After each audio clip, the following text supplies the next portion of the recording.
Hi friends, I want to talk to you about Daisy Darker.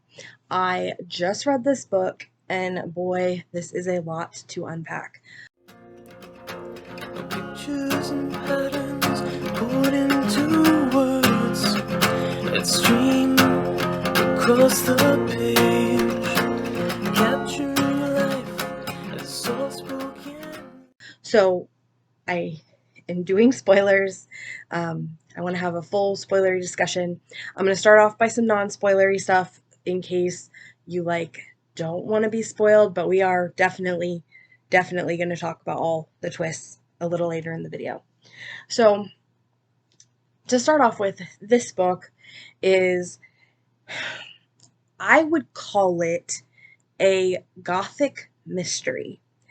I'm not sure how it's actually labeled, but that is probably what I would label it based on all of the elements.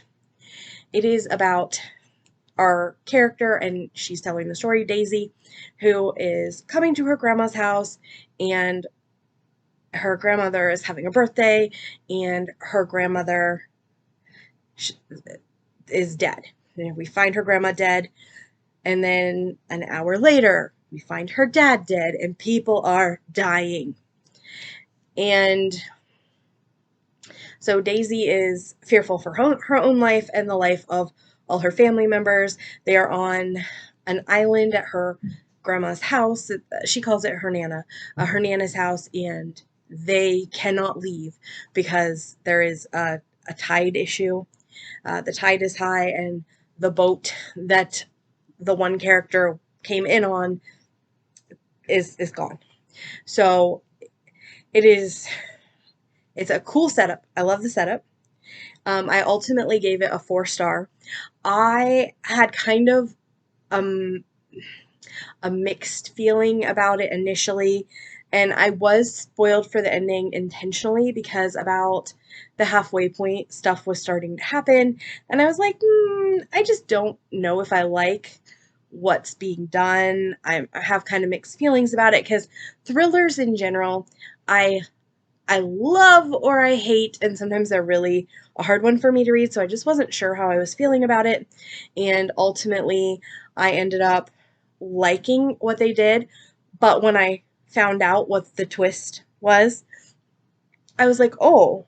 And I almost felt like it made it more interesting for me personally to read, knowing what was happening and what to look out for. Obviously, your mileage may vary. So, I am going to go ahead and hop into the spoiler section. So if you haven't read this, this is the point where you probably don't want to go any further. So we have this setup that Daisy is here, and her whole family is being killed off one by one. Every hour, one of her family members dies. And it is very reminiscent of And Then There Were None. And Then There Were None is my absolute favorite Agatha Christie book. I absolutely love it. And I enjoyed the And Then There Were None vibes coming from this book. I did think that at the end, once we get the reveal, it had some issues in a way. So like And Then There Were None, this book is about bad people getting their comeuppance. Do I necessarily think that everybody who deserved to die, or everybody that died deserved to die? No. And that is kind of my big issue with this book. And Daisy, who we learn is actually the one who was wronged in all this. She doesn't seem to agree either that everybody in her family deserved to die for what happened to her. So I think that's a really complicated thing. I did like it, but like within Then There Were None, I felt fairly satisfied that I didn't necessarily have, and I read it when I was younger, so maybe I would feel different now, but like I felt like most of the people were fairly justified, even though in Then There Were None, they often didn't directly cause harm. And in this book, I felt bad for the people involved in the situation, but I also didn't necessarily think they deserved to die for what happened to them. So we have our setup is that every hour a person is dying, and we find out that what has happened is that Daisy is a ghost. And so she was killed accidentally by her sisters and one of their friends who was also there that night and is one of the people that dies in our and then there were none scenario. And in this whole thing, her parents found out that this happened and the truth about what happened to their daughter, and ultimately they didn't do anything. So we learn that her nana and her niece have taken it upon themselves to get revenge for Daisy. And I had like, I think it's a cool story. I think it's a cool idea. I love that. But I also felt like some reservations about it. Like the niece is 15 and she's doing a lot of the orchestration and murders. And I was just like, "Oh, I don't like this kid is going to be a psychopath." She's involved with the murder of her own mother and her own grandmother. And like this is this girl's family. She is murdering her mom, her grandma, her grandpa, or being involved in the murder, her auntie, and her father, and it's just like this girl, this 15-year-old girl, just took out her entire family. So I think that kind of added a level of horrificness to it. She is the only one who can see Daisy, our ghost, and knows that Daisy is there. Daisy does not realize that she is a ghost. And I will say that is one thing I didn't realize when I was spoiled for it. I was spoiled that Daisy was a ghost.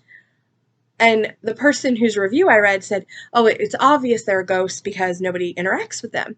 But then I was reading the beginning of the book again, seeing like, did I miss something? And like, you have scenes where she literally, Trixie, who's the niece and the one orchestrating the murders, comes up to her and is like, "Hey, Auntie Daisy." So like, I didn't notice that people were interacting with her because Daisy is interacting with her. And also, you really have to see, like, people are saying things and responding to her, but it's not necessarily a direct, "Hey, Daisy, yes, I agree with you." It is Daisy will say something and then they'll say something that could be a response, but if you know she's a ghost, it's not really a response. So I thought that was a fun way to do things. I would never have guessed, had I not known what was happening, that she was a ghost until the end. I think actually I'm glad I knew that she was a ghost going in, or not going in, but like by the time I got spoiled for it, that really helped me enjoy what the author was doing.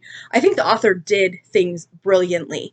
I just personally was like, I was not prepared for there to be ghosts in this. Like, to me, I thought this was a thriller. I didn't realize it was like a gothic. I didn't know there were supernatural elements, so I think that threw me a little bit because I wasn't expecting it. I was expecting this to be a a typical thriller. I didn't know that ghosts were possible, and since the ghost isn't our killer, I was like, okay, but she is our narrator, and even though she's a ghost, she can affect the world around her. So like she can move things, and like I said, she doesn't know that she is a ghost. So it felt almost like this book was a mashup of And Then There Were None, and then that movie with Bruce Willis, The Sixth Sense, where the guy doesn't know he's dead. And Daisy doesn't realize until the end that she's dead and that she was killed, and that Trixie and Nana are avenging her death in this And Then There Were None scenario. I definitely think whether people enjoy this will be all over the place. I think it had a pretty good rating on Goodreads, but I can definitely see where it would be divisive. Like, if you go in knowing that there's a supernatural element, I think you could really enjoy this. But then I also think if you know there's a supernatural element, you might not be as surprised for the end, and that may spoil some of your enjoyment if you don't like spoilers. On the other hand, I really am like, if you don't know there's a supernatural element and you didn't know that's what you were getting into, you might feel a little bit like cheated. It's not something you would have guessed. I just, I thought it was brilliant, but I also had that feeling of, oh, you know, supernatural element in my thriller. I wasn't prepared for that. Maybe I should have been. And so I liked it. I appreciated it. I could go with it, but I wasn't expecting it. And like I said, I was glad that I got spoiled. I spoiled myself intentionally when they have a Trixie in peril. Um, Trixie being missing and dead. I was like, I just I don't want the death of a child in my mystery unless I know I'm getting that going in. So that's kind of when I was looking for spoilers, what I was looking for. But also, I was still kind of on the fence about this book because one of the criticisms I do have, and it's a style. This author and Daisy, it makes sense based on what story we're telling, but she tends to kind of go back and meander a bit. She's like, oh, here's this thing, and here's the story from my past, and we're back in the present, and then back in the past. And we're just getting a lot of flashbacks, and so it kind of meandered in places a little bit. And I do think they were necessary to add up to what happened and to give us a clear picture of Daisy and her relationship with her sisters and the whole situation of where she's coming from. But even though, I mean, ultimately, she's not even the one avenging her own murder here.